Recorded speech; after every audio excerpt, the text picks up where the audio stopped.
কালকের ম্যাচে ইন্ডিয়া মানে সত্যি বলতে গেলে ইন্ডিয়া সত্যি খুব খারাপ পারফরমেন্স করেছে। তার কারণ হচ্ছে ইন্ডিয়ার যে ব্যাটিং, সেই ব্যাটিংয়েই ইন্ডিয়া কিন্তু কোল্যাপস করে গেছে। ইন্ডিয়া টিমে রোহিত শর্মা, শুভমান গিল, বিরাট কোহলি এই তিনজন হচ্ছে আসল পিলার। 2023-এর বিশ্বকাপেও এই তিনজন আসল পিলার ছিল এবং এখনো এই তিনজন আসল পিলার। এই তিনজন যদি আউট চলে যায় বাদবাকি কিন্তু কেউ আর টিকতে পারে না। এটা কিন্তু ধ্রুব সত্য এখনো পর্যন্ত। 2023-এ যেইভাবে ইন্ডিয়ার ফাইনালে ব্যাটিং কোল্যাপস করেছিল তেমন ভাবেই আজকেও আমরা দেখলাম যে যদি টপ ব্যাটসম্যান, তিনজন ব্যাটসম্যান যদি না খেলতে পারে তাহলে কিন্তু ইন্ডিয়ার ব্যাটিং পুরো কোল্যাপস করে যাবে। কারণ পরের ব্যাটসম্যান গুলো খেলতেই পারে না, প্রথম তিনটে ব্যাটসম্যানের উপরই নির্ভর। তাও মানে আমি এটা এমনি তোমার সাথে একটু গল্প করলাম। যাই হোক, রোহিত শর্মা যেই শটে আউট গেছে, খুব বাজে একটা শটে আউট গেছে, সুইপ মারতে গিয়ে আউট গেছে। এই শটটা মানে রোহিত শর্মা ইচ্ছা করে নিজের উইকেটটা দিয়েছে।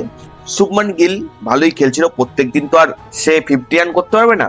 বিরাট কোহলি ভালো খেলেছে, জোফরা আর্চারের বলে মানে এজ লেগে আউট গেল, মানে একটু এক্সট্রা বাউন্সের জন্য, কিন্তু খেলেছে ভালো। এবার এই তিনজন যখন আউট চলে গেল, নামানো হলো ঈশান কিষানকে। কেন নামানো হলো? যে রাইট লেফটির কম্বিনেশনের জন্য, কিন্তু ঈশান কিষান কিচ্ছু করতে পারলো না। একটা প্লেয়ার ঈশান কিষান, তাকে আমার মনে হয় টি-20তেই রাখা উচিত, ওডিআইতে নয়। টি-20তে সে মারতে গিয়ে আউট গেল, ঠিক আছে, তাকে মেনে নেওয়া যাবে, কিন্তু ওডিআই যেখানে তার কাছে অনেক ওভার আছে, সে যদি ওডিআইতেও বাউন্সারের জন্য আউট চলে যায়, সেটা আমার মনে হয় 2027 টি-20 মানে বিশ্বকাপ ওয়ার্ল্ড কাপ, যে 50-50 ওয়ার্ল্ড কাপ আছে, সেখানে এইরকম প্লেয়ার কিন্তু চলবে না। শ্রেয়াস আইয়ার যথেষ্ট ভালো খেলেছে, এবার শ্রেয়াস আইয়ার মিডিল অর্ডারটাকে সামলাচ্ছে। বাদবাকি ঈশান কিষান বলো, ওয়াশিংটন সুন্দর, অক্ষর প্যাটেল, শিবম ডুবে কেউই কিচ্ছু করতে পারেনি। শ্রেয়াস আইয়ার 66 রান করেছে। যখন বিরাট কোহলি আউট গেল, সেই শ্রেয়াস আইয়ারই মিডিল অর্ডারটাকে সামলালো। কিন্তু এই যে অক্ষর প্যাটেল, শিবম ডুবে, এরা সবাই, শিবম ডুবেকে প্রথম বলেই আউট, মানে বলেই বুঝতে পারেন। আমি তো তোমাকে আগেই বলেছিলাম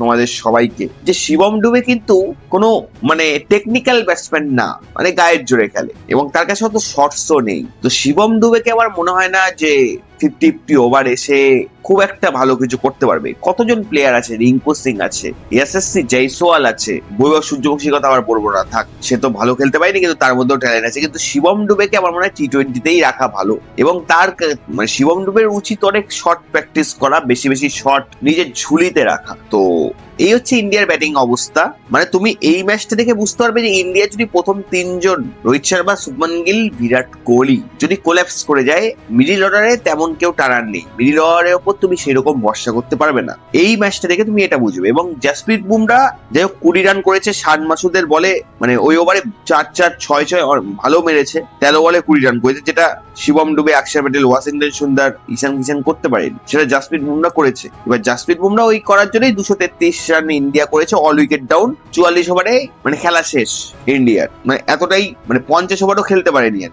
কিন্তু এই টিমে এই যে ব্যাটিং এর এই কোল্যাপস দেখে অবশ্যই যে কোচ আছে, সবার management, team management, selection committee, সবার এটা বোঝা উচিত যে মিডিল অর্ডারে এমন কোন প্লেয়ার আরো দরকার যে ওই রোহিত শর্মা, বিরাট কোহলি, শুভমান গিল, এরা তিনজন কোল্যাপস করে গেলেও, ধরো রোহিত শর্মা, বিরাট কোহলি, শুভমান গিল তিনজনই 0 রান করলো, তাও যাতে ইন্ডিয়ার মনে হয় যে আমাদের কাছে এখনো ব্যাটসম্যান আছে, যাতে এরকম না মনে হয় যে ওই তিনজন ব্যাটসম্যানের উপরই গোটা ব্যাটিংটা নির্ভর, এটা যাতে মনে না হয়। এটাতে শিক্ষা হলো একটা। এবার বোলিং এর দিক থেকে প্রথমে জাসপ্রীত বুমরা প্রথম বলে উইকেট নিয়েছে বেন ডাকেটের, জেকব ব্যাথেল উইকেট নিয়েছে, প্রসেদ কৃষ্ণা, ঠিকই আছে। জো রুটের সাথে হ্যারি ব্রুকের একটা পার্টনারশিপ হয়। হ্যারি ব্রুক গুন্নুর ব্রারের বলে বারবার আপার কাট মারতে যাচ্ছিল, বারবার স্কুপ মারতে যাচ্ছিল, ওটা তো হ্যারি ব্রুক গুন্নুর ব্রারের যে বাউন্সের কাছে পরাস্ত হয়ে আউট চলে গেল।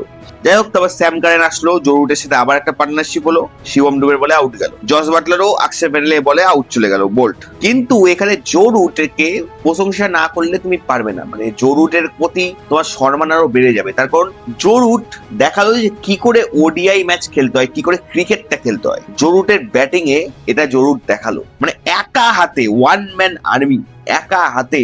অন্যদিকে ব্যাটসম্যানরা আউট যাচ্ছে, কিন্তু জো রুটের কোনো যায় আসছে না। জো রুট ভাবছে আমি আজকে ম্যাচটা জিতিয়ে এখান থেকে বাড়ি যাবো। সে একদম ওই বলে না, মানে রাহুল দ্রাবিড়কে বলতো দা ওয়াল, দেওয়াল, রাহুল দ্রাবিড়কে টেস্টে বলতো, তো জো রুটকে বলতে হবে আজকের দিনে মডার্ন ডে ক্রিকেটের দা ওয়াল। তার কারণ জো রুটকে আউট করা যাচ্ছেই না কোনোভাবে না, মানে এমন ভাবে ওই উইকেটে মানে বসে গেছে যে কিছু কোনোভাবে জাসপ্রীত বুমরা, প্রসিদ্ধ কৃষ্ণা, গুন্নুর ব্রার কেউ আউট করতে পারছে না। জাসপ্রীত বুমরার মতো প্লেয়ারও আউট করতে পারছে না। এবং জো রুট দেখিয়ে দিল যে কেমন করে ধৈর্য সহকারে খেলতে হয় ক্রিকেটকে এবং কেমন করে পরিস্থিতি অনুযায়ী খেলতে হয়। ওই জন্য জো রুট এখনো এতদিন হয়ে গেল ইংল্যান্ডকে ও সার্ভিস দিচ্ছে, ইংল্যান্ডকে এত ভালো একটা মানে ভালো জায়গায় পৌঁছে দিয়েছে যে জো রুট কিন্তু ওডিআইতে মানে একটা গুরুত্বপূর্ণ ভূমিকা, ওডিআই বলো টেস্ট ম্যাচে বলো, জো রুটের কিন্তু ভূমিকা অনেক বেশি। তো এটাই জো রুট বোঝালো এবং ইংল্যান্ড শেষে ম্যাচটা জিতে গেল 44-45 ওভারেই ম্যাচটা জিতে গেল। দারুণ খেলেছে। কিন্তু ইন্ডিয়ার টিমে বোলিং এর দিকে বুমরার উইকেট নিতে পারে সব ঠিক আছে, কিন্তু